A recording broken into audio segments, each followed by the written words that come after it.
The real estate appraiser. Who is this guy or gal? A buyer and seller agree on a price for a property, so that agreed upon amount is what the property is worth, right? Not so fast. If a buyer is getting a loan to buy the property, there is a hidden person in this transaction. It is the investor who is loaning the money. That investor also gets a say on what the property is worth, so a professional appraiser is commissioned to find the value of the property. This proves to the investor they are not loaning more money on the property than the property is worth. The appraiser works within very specific rules and guidelines to find value for the subject property. A lot of education goes into the field of appraisal, but it comes down to the appraiser's ability to observe features of the property and put a mathematical calculation on the value of those features based on what others have paid for the same or similar features of properties in the same geographic area. This method is called bracketing, and I won't go into the weeds about appraisal, but here's what a seller and buyer ought to know. The type of loan the buyer is obtaining affects what an appraiser includes in the appraisal report. If a buyer is getting a Veterans Administration type loan or VA loan, then the seller's property has to conform to a stricter set of rules regarding the condition of the property.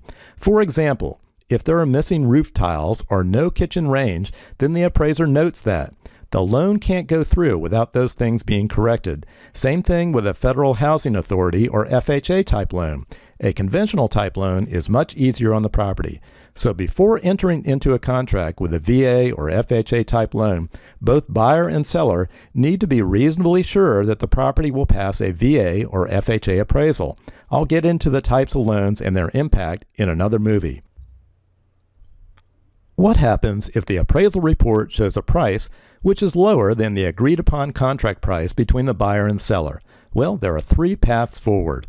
First, the seller can just say no. The seller may not financially be able to sell their property for the lower appraised value.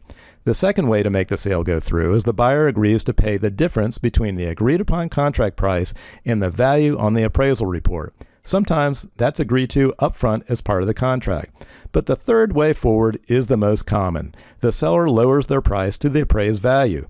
Can you appeal an appraisal? Yes, but you'd better reveal some new information to the appraiser that wasn't available when the appraisal was done. Information such as a sale of a comparable property that was not public record, or any number of things that can change the math.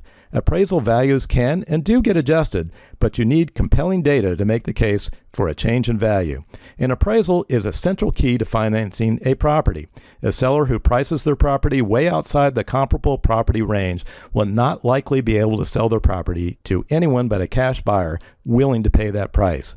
Coming up next, we'll find out what's a comparative market analysis, or CMA. It's where agents show their working knowledge of the market and how it benefits both sellers and buyers. See you in the next movie.